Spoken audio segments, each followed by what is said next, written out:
Good morning everyone. Welcome to Civil Services Study Practice Set number 8287 8 series UPPSC के लिए। चलिए practice करेंगे इसमें हम इंपॉर्टेंट करंट अफेयर्स के प्रश्नों पर।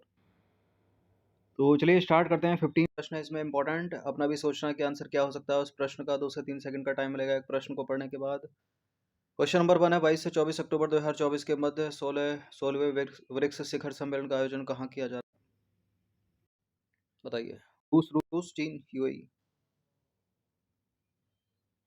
देखिए रूस में किया जा रहा है, लेकिन थोड़ा डीप जाके पूछा है रूस में भी कहाँ। रूस के कजान में। ऑप्शन नंबर बी है इसका आंसर। 16वां है ये। तो 16वां ब्रिक्स शिखर सम्मेलन 2022 से अक्टूबर 2024 22 से 24 अक्टूबर के बीच कजान रूस में आयोजित किया जा रहा है। और ब्रिक्स में मूल रूप से ब्राजील, रूस, भारत, चीन और दक्षिण अफ्रीका शामिल थे। 2024 में ब्रिक्स ने 4 नए सदस्य मिस्र, इथियोपिया, ईरान और यूएई को शामिल किया है। अब ब्रिक्स दुनिया की आधी आबादी और वैश्विक अर्थव्यवस्था के 1/4 हिस्से का प्रतिनिधित्व करता है। प्रधानमंत्री नरेंद्र मोदी ने 16वें ब्रिक्स शिखर सम्मेलन की सफलता पूर्वक मेजबानी के लिए बधाई दी राष्ट्रपति पुतिन को, जो है रूस के राष्ट्रपति। क्वेश्चन नंबर 2 पर आ जाइए। 21 अक्टूबर से 1 नवंबर 2024 के मध्य जैव विविधता पर अभिसमय के पक्षकारों का 16वां सम्मेलन ये COP 16 कहाँ आयोजित किया जा रहा है? प्रश्न ये भी इंपॉर्टेंट है। COP 16 ये मैक्सिको में आयोजित किया जा रहा है। मैक्सिको सॉरी, ये कोलंबिया में आयोजित किया जा रहा है। कोलंबिया में कहाँ पर? कोलंबिया के कैली में। ठीक है, ऑप्शन नंबर सी है इसका आंसर। तो 2 में कोलंबिया है, कोलंबिया बोगोटा और कोलंबिया कैली। तो सही आंसर क्या है? कोलंबिया कैली या कैली के कोलंबिया में, कोलंबिया के कैली में। देखिए प्रकृति को मानव जनित नुकसान से बचाने के लक्ष्य के साथ कैली कोलंबिया में 21 अक्टूबर से 1 नवंबर तक जैव विविधता पर 16वें संयुक्त राष्ट्र सम्मेलन COP 16 का आयोजन किया जा रहा है। इसमें करीब 200 देश हिस्सा ले रहे हैं।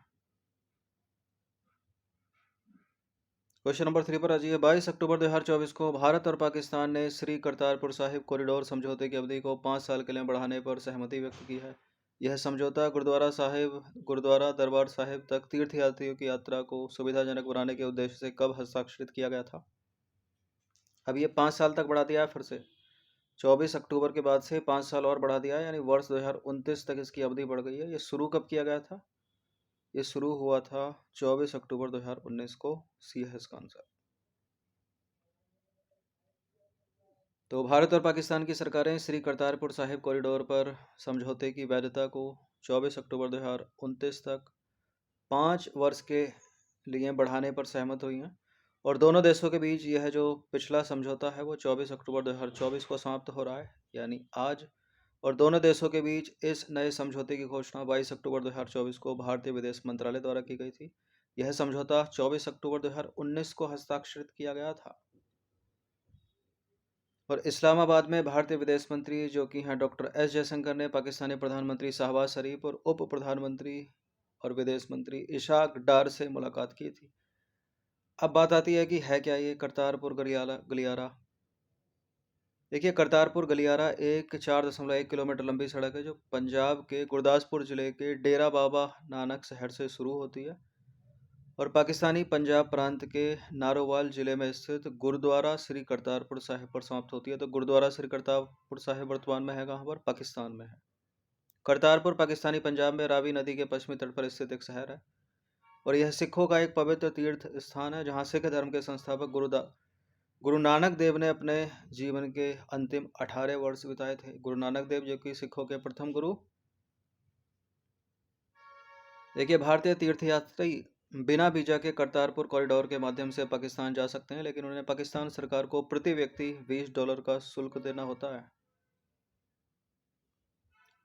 क्वेश्चन नंबर 4 पर आ जाइए। 23 अक्टूबर 2024 को भारतीय मौसम विज्ञान विभाग ने किस चक्रवात के संबंध में अनुमान व्यक्त किया है कि यह गंभीर चक्रवाती तूफान के रूप में 24 से 25 अक्टूबर के बीच पश्चिम बंगाल और उड़ीसा में दस्तक दे सकता है?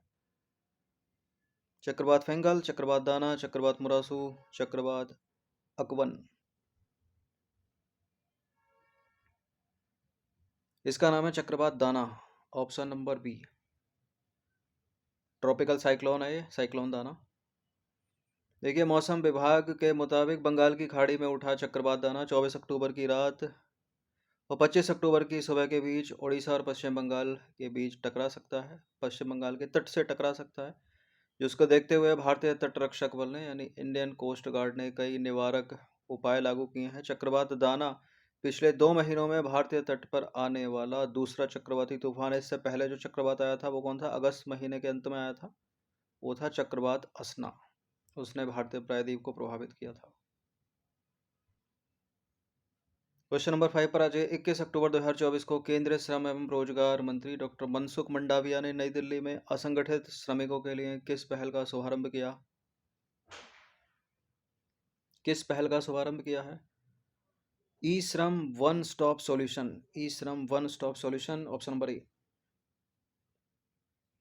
ई Shram one stop solution e श्रम पर पंजीकृत असंगठित क्षेत्रों को विभिन्न सामाजिक सुरक्षा योजनाओं तक निर्बाध पहुंच प्रदान करेगा।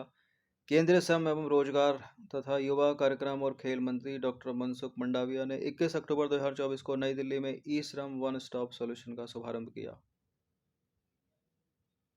इन सभी प्रश्नों का फुल टेस्ट पीडीएफ परचेज कर सकते हैं। पेड टेलीग्राम ग्रुप में आपको ज्वाइन होना होगा, ये नंबर इस पर व्हाट्सअप करके। क्वेश्चन नंबर 6 पर आ जाइए। 20 अक्टूबर 2024 को विश्व स्वास्थ्य संगठन यानी WHO ने किस देश के मलेरिया मुक्त होने की घोषणा की? कौन सा देश है जो मलेरिया मुक्त हो गया है अभी हाल ही में, जिसकी घोषणा की है 20 अक्टूबर 2024 को WHO ने? ये एक अफ्रीकन कंट्री है। भारत में तो है मलेरिया, बांग्लादेश में है। अफ्रीकन कंट्री है, इसका नाम है मिस्र। आपको याद हो 2021 में अल सल्वाडोर भी मलेरिया मुक्त हुआ था, और चीन भी मलेरिया मुक्त देश है वर्तमान में। तो WHO ने 20 अक्टूबर 2024 को मिस्र को आधिकारिक तौर पर मलेरिया मुक्त देश घोषित कर दिया है। मिस्र के बाद केप वर्डे के अलावा कोई और देश इस साल मलेरिया मुक्त नहीं हुआ। तो इस साल केप वर्डे मलेरिया मुक्त हुआ और मिस्र हुआ। WHO से मलेरिया मुक्त प्रमाणन पाने वाला ये अफ्रीका का कौन सा देश है? मिस्र 5वां देश है। इंपॉर्टेंट प्रश्न है। 18वां प्रवासी भारतीय दिवस कहाँ मनाया जाएगा 2025 में? जनवरी में 8 से 10 जनवरी 2025 के मध्य भुवनेश्वर में मनाया जाएगा। देखिए 18वां प्रवासी भारतीय दिवस 8 से 10 जनवरी तक उड़ीसा के भुवनेश्वर में मनाया जाएगा, जो कि कैपिटल है उसकी। क्वेश्चन नंबर 8 पर आ जाइए। 19 अक्टूबर 2024 को प्रधानमंत्री मोदी ने कर्मयोगी सप्ताह नेशनल लर्निंग वीक का शुभारंभ कहाँ किया? कर्मयोगी सप्ताह कहाँ किया? नई दिल्ली में। देखिए प्रधानमंत्री नरेंद्र मोदी ने 19 अक्टूबर को नई दिल्ली में डॉक्टर अंबेडकर अंतर्राष्ट्रीय केंद्र में कर्मयोगी सप्ताह राष्ट्रीय शिक्षण सप्ताह का शुभारंभ किया। इसी तरह से प्रश्न बनेगा एग्जाम में। क्वेश्चन नंबर 9 है। विश्व सांख्यिकी दिवस 2024 कब मनाया गया?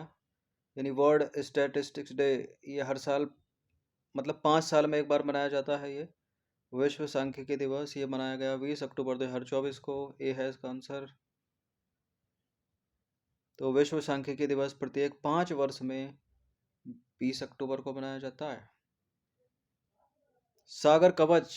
सागर कवच जो एक तटीय सुरक्षा अभ्यास है 16 से 17 अक्टूबर 2024 के मध्य गुजरात और केंद्र शासित प्रदेश दमन द्वीप में तटीय सुरक्षा अभ्यास सागर कवच का सफलतापूर्वक आयोजन किसने किया? और ये दूसरा संस्करण है इसका। ये किया है भारतीय तटरक्षक बल ने। ठीक है, सागर कवच है, पानी से जुड़ा है। सीमा सुरक्षा बल तो करेगी, नौसेना कर सकती है। नौसेना के साथ वायुसेना भी गलत है तो, लेकिन किया है ये भारतीय तटरक्षक बल ने यानी इंडियन कोस्ट गार्ड। बी है इसका आंसर। देखिए भारतीय तटरक्षक बल ने 16 से 17 अक्टूबर 2024 को गुजरात और केंद्र शासित प्रदेश दमन द्वीप के तटों पर वर्ष के तटीय सुरक्षा अभ्यास सागर कवच के अपने दूसरे संस्करण का सफलतापूर्वक आयोजन किया। 2024 में इसका पहला संस्करण था सागर कवच का, जो 21 से 12 जुलाई 2024 को आंध्र प्रदेश के तट पर भारतीय तटरक्षक बल ने आयोजित किया था। तो पहला आंध्र प्रदेश में भी, दूसरा हाल ही में हुआ है गुजरात और केंद्र शासित प्रदेश दमन द्वीप के तटों पर।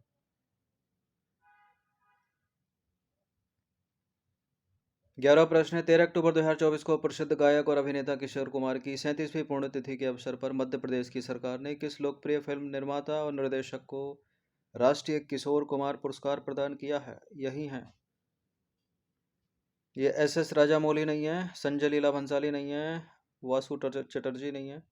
इनका नाम है राजकुमार हिरानी, ऑप्शन नंबर सी।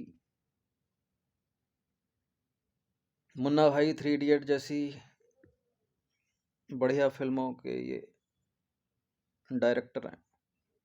देखिए, 13 अक्टूबर 2024 को प्रसिद्ध फिल्म निर्माता और निर्देशक राजकुमार हिरानी को राष्ट्रीय किशोर कुमार पुरस्कार से सम्मानित किया गया। यह पुरस्कार उन्हें पटकथा लेखन के लिए दिया गया है। यह पुरस्कार उन्हें मध्य प्रदेश के खंडवा में किशोर कुमार की 37वीं पुण्यतिथि के अवसर पर दिया गया। इस पुरस्कार के तहत हिरानी को क्या क्या मिला? सॉल, श्रीफल और 5 लाख रुपए का चेक भी दिया गया। ये जो पुरस्कार है मध्य प्रदेश सरकार के संस्कृति निदेशालय ने दिया है। बात करें थोड़ा किशोर कुमार के ऊपर, तो किशोर कुमार का जन्म हुआ था 4 अगस्त 1929 को मध्य प्रदेश के खंडवा जिले में। उनका असली नाम क्या था? आभास कुमार गांगुली। और भारतीय सिनेमा के इतिहास में उन्हें सबसे महान पार्श्व गायकों और बहुमुखी कलाकारों में से एक माना जाता है। पार्श्व गायक क्या होते हैं? जैसे जो एक्टर परफॉर्म करता है, मतलब वो तो परफॉर्म करता है ना मूवी में, खाली मुंह हिलाता है, लेकिन गाते कौन है? यही लोग जो सिंगर होते हैं। प्लेबैक सिंगर बोलते हैं इनको अंग्रेजी में। क्वेश्चन नंबर 12 है, विश्व के किस देश में सर्वाधिक वेटलैंड साइट है? वेटलैंड साइट कह लो या रामसर स्थल कह लो या आर्द्रभूमि स्थल कह लो, किसमें है? You you you United kingdom में। बी है इसका आंसर। देखिए, सितंबर 2024 के आंकड़ों के मुताबिक यूनाइटेड किंगडम में सबसे ज़्यादा रामसर स्थल हैं। कितने हैं? 175। अगस्त 2024 तक भारत में कितने रामसर स्थल हैं? 85। और भारत में रामसर साइटों में मीठे पानी की झीलें हैं, दलदल है, मैंग्रोव हैं, ऊंची झीलें हैं। और सर्वाधिक रामसर स्थल वाला राज्य पूछ ले तो तमिलनाडु प्रथम स्थान पर 14 और उत्तर प्रदेश दूसरे स्थान पर 10। क्वेश्चन नंबर 13 पर आ जाइए, किसे वर्ष 2024 के अर्थशास्त्र के नोबेल पुरस्कार से सम्मानित नहीं किया गया पूछ रहा है। Daron Acemoglu, Simon Johnson, James A Robinson, Douglas Diamond. वर्ष 2024 में अर्थशास्त्र का नोबेल पुरस्कार मिला 3 व्यक्तियों को, James A Robinson, Simon Johnson और डेरान एस मोगलू। डगलस डायमंड को नहीं मिला। डगलस डायमंड को मिला था वर्ष 2022 का नोबेल पुरस्कार 2 और अन्य अर्थशास्त्रियों के साथ, यानी 22 में भी 3 को मिला था, 23 में 1 को ही मिला, क्लाडिया गोल्डेन को। अर्थशास्त्र का नोबेल पुरस्कार 2024 डेरान एस मोगलू, साइमन जॉनसन और जेम्स ए रॉबिन्सन को संस्थाओं के निर्माण और समृद्धि पर उनके प्रभाव के शोध के लिए दिया गया है। बाकी डगलस डायमंड को फिलिप डायबविग और वेन वर्नांके के साथ मिला था वर्ष 2024। वर्ष 2022 का अर्थशास्त्र का नोबेल पुरस्कार क्यों मिला था? बैंकों और वित्तीय संकटों पर शोध के लिए मिला था इन तीनों को। क्वेश्चन नंबर 14, ज्ञानपीठ पुरस्कार किसके द्वारा दिया जाता है? भारतीय ज्ञानपीठ के द्वारा, के बिरला फाउंडेशन के द्वारा, संस्कृति मंत्रालय भारत सरकार या भारतीय फिल्म ज्यूरी मुंबई द्वारा? किसके द्वारा दिया जाता है ये? जो व्यास सम्मान है, सरस्वती सम्मान है, वो दिए जाते हैं के बिरला फाउंडेशन के द्वारा। बिहारी पुरस्कार भी के बिरला फाउंडेशन देता है, याद रखिएगा, इंपॉर्टेंट है। भारतीय ज्ञानपीठ के द्वारा ही दिया जाता है ज्ञानपीठ पुरस्कार। भारत सरकार का सर्वोच्च साहित्यिक सम्मान है ये।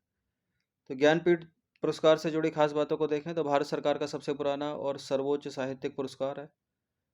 1961 में स्थापित किया गया था, पहली बार मिला था 1965 में। यह पुरस्कार भारतीय ज्ञानपीठ द्वारा दिया जाता है, तो ऑप्शन नंबर ए करेक्ट हो गया। और यह पुरस्कार किसी लेखक को उनके साहित्य के प्रति उत्कृष्ट योगदान के लिए दिया जाता है। योगदान, मरणोपरांत नहीं दिया जा सकता है पुरस्कार। इस पुरस्कार के तहत विजेता को मिलते हैं 11 लाख रुपए का नकद पुरस्कार, बागदेवी की एक मूर्ति और एक प्रशस्ति पत्र। और वर्ष 2024 के लिए ज्ञानपीठ पुरस्कार से सम्मानित 2 व्यक्ति, बड़े इंपॉर्टेंट नाम उनके, गुलजार और जगत गुरु राम भद्राचार्य। क्वेश्चन नंबर 15, अंतिम प्रश्न है, वर्ष 2024-25 के बजट में भारत सरकार ने किस क्षेत्र में सर्वाधिक पैसे खर्च किए? स्वास्थ्य पर, शिक्षा पर, रक्षा पर, सड़क अवसंरचना के विकास पर। सबसे ज्यादा बजट है रक्षा मंत्रालय के ऊपर, रक्षा पर, तो सी है इसका आंसर। इंपॉर्टेंट प्रश्न। देखिए, वित्त वर्ष 2024-25 के केंद्रीय बजट में रक्षा मंत्रालय को 6,21,940.85 करोड़ रुपए आवंटित किए गए हैं, जो सभी मंत्रालयों में सर्वाधिक है, लगभग 75 बिलियन US डॉलर। तो 15 मोस्ट इंपॉर्टेंट प्रश्न, इनकी प्रैक्टिस कर लीजिएगा 1 से 2 बार। धन्यवाद। हर दिन प्रैक्टिस करते रहिएगा। फुल टेस्ट सीरीज आप प्राप्त कर सकते हो, यह नंबर इस पर व्हाट्सअप करके, पेड टेलीग्राम ग्रुप से जुड़कर।